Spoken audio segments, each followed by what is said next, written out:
public health expert with the Kumasi Center for Collaborative Research, KCCR, is warning of a third wave of COVID-19 in the country in the next 2 weeks. Dr. John Amoesi, who leads the Global Health and Infectious Disease Research Group at KCCR and School of Public Health at the Kwame Nkrumah University of Science and Technology, explains there's been a minor surge in cases over the past 2 weeks in Africa, which usually will lead to an explosion. Dr. Amoesi says for Ghana, a lot will depend on how we handle the situation and how successful we get with the vaccination exercise, adding we are currently sitting on a time bomb if things remain the way they are. If you look at the COVID numbers in Africa, it is clear that over the past 2 weeks, there is a minor surge. Now, if you understand how COVID moves, there is always this minor surge and then an explosion. Every part of the world has experienced a third wave, and it starts just like this. We had our first, we had our second. What on earth makes us think that we cannot and will not have our third? It will interest you to know that about a week ago, I called some highly placed figures in this country and said to them that, look, from what I see from where I sit, and I happen to be privy to various pieces of data which are not in the public domain, not only in this country, but also in other parts of Africa. From what I see, I do foresee a third wave happening in the next 2 weeks or by the end of this month. All right. Now, a lot will depend on a number of factors, which is how much vaccination we can get done. There might be a little saving grace in there, which would be perhaps a proportion of people in Ghana who may have been exposed and so have antibodies to SARS-CoV-2. And this we really do not know. There are some conservative estimates based on work that we have done, that has been done, including work that my team has done, which I cannot put out right now, which suggests that, well, the numbers may be quite high. And so, you know, the vaccination numbers we need to reach to arrive at herd immunity might actually be much lower than we think, which would be very good. But again, all this is not yet being fully calculated and determined, and we're not pursuing all this as a clear agenda. Moreover, if we want vaccination to give us the best bang for the buck, then it needs to be done really, really quickly. We're doing our best there, but the vaccines are just not there. So it's just not going to happen very quickly. This is very obvious.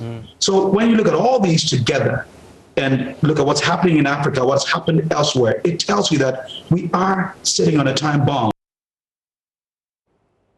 Now let's get on to Zoom and speak with a virologist at the Kumasi Center for Collaborative Research and lecturer at the KNUST, Dr. Michael Owusu. Doc, from what you know, how serious should we take the warning of a possible third wave of COVID-19 in Ghana?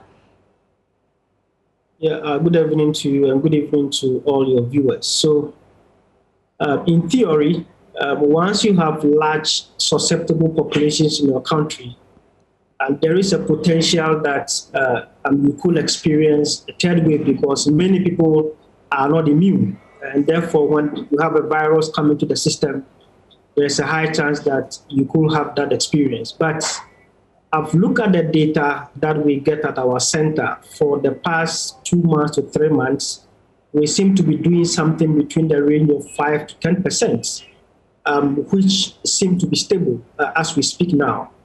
There seems not to be any abnormal increase in these numbers for which you want to predict and say that this is what is going to happen. So it is a bit too early to really make a prediction of a possible increase in third wave as we speak now. But then in theory, this is very possible because a large number of people have not been vaccinated. Many people are still susceptible. Therefore, if you have new variants coming to the system, it's only a matter of time, and I think that many people are going to be affected.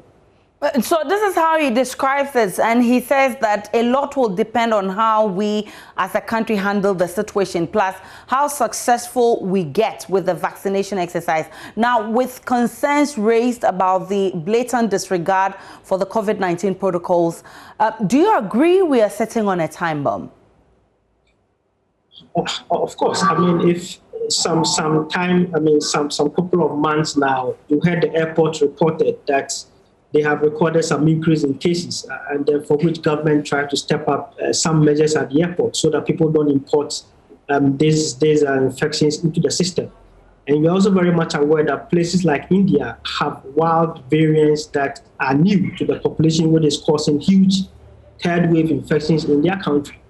And the point is that you cannot have a foolproof mechanism and say that for your country, nothing will enter into the country. It doesn't work like that for viruses. So if you have people accidentally enter through the port with some of these variants, and then you have contributory effects of large gatherings, large funeral gatherings where people don't observe the protocol, then it means that you may be providing a conducive environment for this virus to thrive, to infect, and to cause large community outbreak and transmission. So that is how the virus works. It works in a cycle. If you're able to behave and maintain your environment well, then of course you may limit spread or possibly halt transmission of infection. But then if you have even one or two people come into the system, and then these people are encouraged or mixed up with other people who are also susceptible, then of course you will expect it to happen. And we know what happened in December, last year, November, December, and also somewhere in January, February, March of 2020. And this is how it starts. It starts by people not doing what they're supposed to do, and people gathering in large numbers. And then in the course of that, when others carry wild variants, it just enters the system and it begins to cause problems. So behavior is one of the tools that you want to use to manage this pandemic. And when that aspect breaks down and you have little to do, you may put in all your efforts, but then you cannot control this. Do we have a new variant in Ghana? So, of course, we have some variants which are variants of concern, which you already know. The UK variant, we know. Yes, about 60% of infections, we know about the South African one, which are already in the system. But what we don't know yet is the Indian variant, because once again, the sequencing capacity is very low. The number of samples sequenced is so low that you don't have wide coverage to tell whether it's in the system or not. So it's a probability. And this is why we cannot just lose guard. Places like UK are sequencing large tens of thousands of samples within every week. So they can tell you when something enters the country.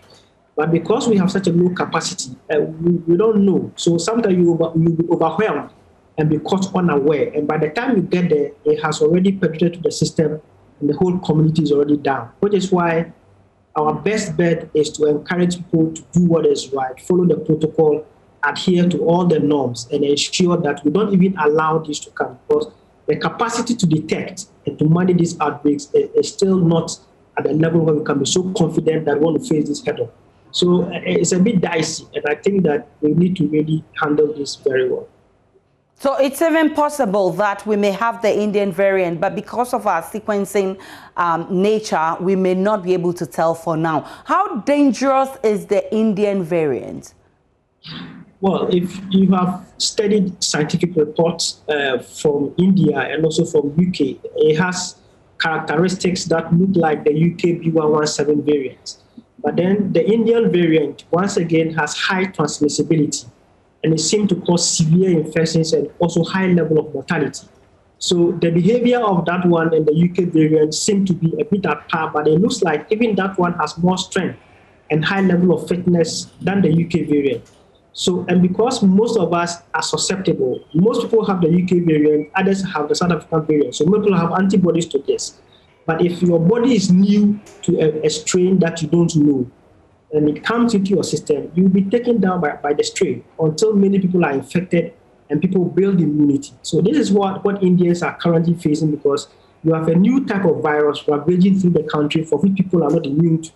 So in Ghana, when we are naive to this virus, once we allow this to enter to the system, you can already imagine that we are likely to have some third waves, not due to just ordinary things we are doing, but then due to these variants that come into the system. So in the whole world, everybody is trying to put in as much effort as possible to prevent people from importing these new waves into the system. And we also need to behave well so that even if the people slip into the country, you don't allow these variants to thrive and to cause outbreaks and to cause large infections. From the way our vaccination exercise is going, should we be worried?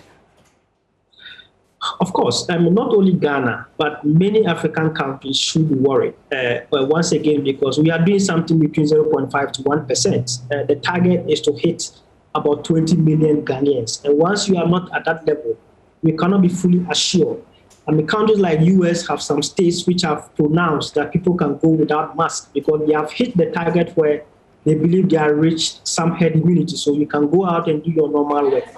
But if you are in a system where you have about 80% of people who still are susceptible and only about 0.5 to 1% who have been vaccinated, even those vaccinated are still not free because the 0.5% who are vaccinated will be under selective pressure from those who have not been vaccinated. So if they even joke, they can still be infected by the virus. So this is the balance. So your best bet is to be able to vaccinate as much as possible so that you can protect many people as possible. So it's not the best for us, but as I said, it's not in our hands. I believe government is doing its best to ensure we get the vaccines, but then once we don't control and manufacture these vaccines, it's a bit difficult. And we only have to hope that the government will be able to get these vaccines in place in time so that at least large number of people will be protected from getting these infections. I'm grateful for your time. Dr. Michael Owusu is a virologist at KCCR and lecturer at KNUST.